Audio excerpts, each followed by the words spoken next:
Hey guys, it's Overflow here. So today I'm back from the dead with a new video. So recently Apple just held an Apple event, and in fact it was held today. And what this Apple event in a nutshell is that they released new computers. They released the Macbook Pro and some AirPods and the HomePod Mini.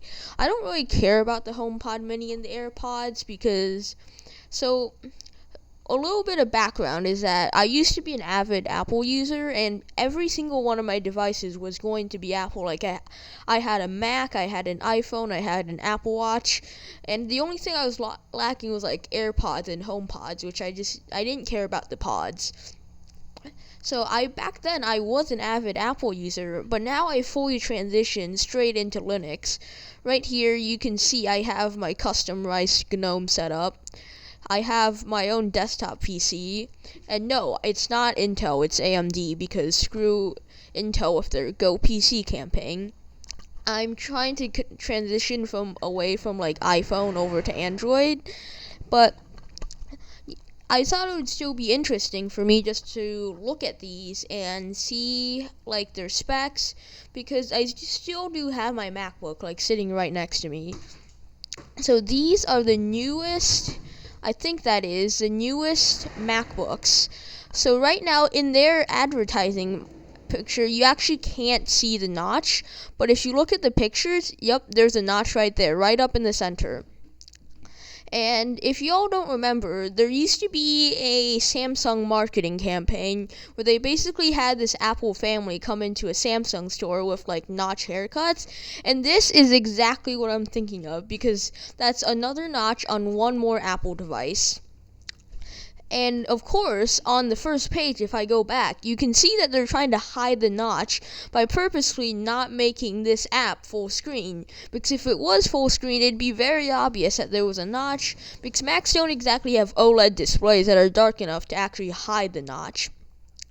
So now I'm going to look at their marketing, because I don't have them yet and I don't plan to get one. I'm just going to look at their marketing, tell you guys what's in it for you if you actually plan to get one of these in a nutshell. So these are equipped with the M1 Pro and the M1 Max CPUs.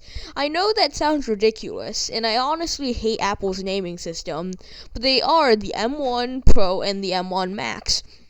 And because they are ARM CPUs, they have honestly great battery life, and that's not something you can take away from them. So here it is, the M1 Pro and the M1 Max.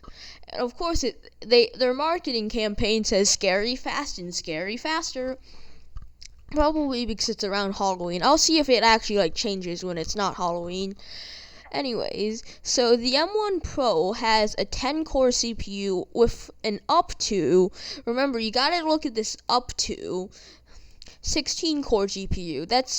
I looked at it, and that's like the $2,500 spec for the M1 Pro, so it's definitely up to. When you read these product pages, remember to notice that up to, because normally the base configuration isn't gonna be that. Blah blah blah. These aren't important, that's just marketing. And of course, random unrelated image on the background, 32 gigabytes of unified memory. I believe this is the M1 Pro. The M1 Max can do 64, 2 external displays. That's kind of what we expect now, considering that most desktop computers go up to 4. I think mine can go up to 2, but most of them go up to 4 or 2. A 16-core GPU. Of course, they don't tell you benchmark, because remember, this is Apple. They don't tell you about benchmarks. They just tell you, hey, look at us, we have so many cores. Because at the core, Apple is a normie company. 200 gigabytes of memory bandwidth. That'll be really useful if you're running virtual machines to get away from macOS, because personally, I used to enjoy macOS, but not anymore once I discovered literally every other single OS. 20 streams of ProRes video playback. Of course, you gotta use your 16-core GPU for something. You don't buy an NVIDIA 3090 just to have it there and play solitaire. So then they show them coding or something, because of course it looks cool. It makes the normies want to buy it. It makes the normies think that the MacBook is for developers. It makes it you cool when you go into a coffee shop, you have a big old MacBook and you're flexing it on everyone. That's the purpose of Apple's marketing. I don't know if you noticed that, but every single one of these pictures are making it appeal to normies. This is the bigger MacBook Pro, the 16-inch, 32-core GPU, 64 gig, 4 external displays, 400 gigabytes memory bandwidth, and of course, 8K ProRes video. I feel like at this point, it's basically just sticking things into Jargon Generator. I don't know if you guys played with that website before, but it basically generates random jargon, and it's pretty funny. I recommend you check it out. But this is what it feels like right now. It's just sticking random jargon onto a website. And of course, here we have it again. They're hiding the notch. They've done it again, them bastards. Choose your size, choose your chip, let it rip. Of course, and they're hiding the notch again. It's pretty obvious, because unless you have they're actually purposely hiding the notch. It's probably not my display's problem. Of course, CPU performance.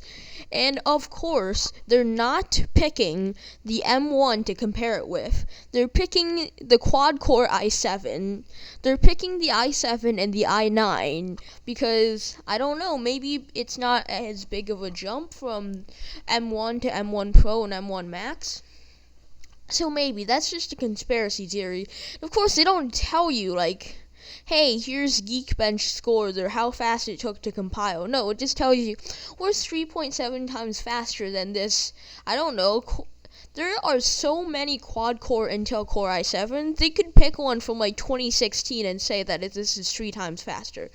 Of course, I'm not going to doubt the speed of these, but it does seem pretty sus that they're not saying, so this is going to be a 2018 MacBook Pro with a maxed out or bottom tier Intel Core i7. But if it says 16-inch MacBook Pro, you can kind of guess that it's going to be a 2019 model. But other than that, this is some pretty useless information if you actually want specs. And GPU performance, and again, we don't know anything.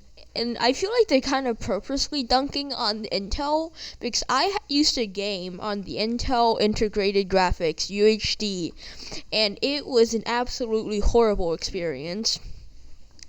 So, video playback is pretty good, but once you actually look at these right here, let me try and find it, but basically, the battery life is actually on Apple TV downloaded, which means that it's going to be pretty useless if you're not downloading and using the Apple TV. Now let's look at the tech specs. We'll just do 14. The 16 inches go up to $3,499 starting price. I did try maxing one of these out, and these would go up to I think $6,000. So it's definitely a lot. Look at this and look at that notch. I am getting so many flashbacks to the Samsung notch family, because holy crap, the notch looks so ugly. I'd rather just have the old MacBook display back, where they just had a top bezel instead of having a notch. And another thing, they didn't shrink the bottom bezel, because of course, we gotta wait until next year, so then we could scam these normies again for another MacBook Pro. But I'm going to stop bashing it for a second, because there are improvements, like the M1 Pro and the M1 Pro Max or some crap. They'll have improvements, of course, but the best thing is that they have better I/O.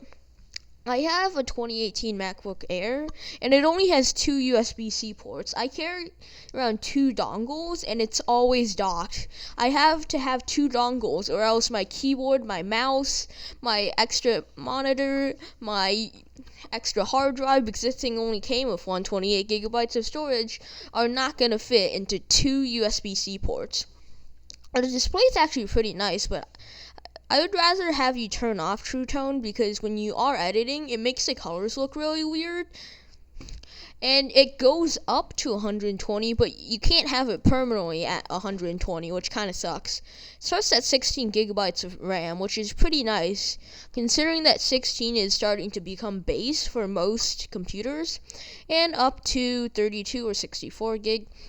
Look at this. What they're saying of video playback is just Apple TV app movie playback.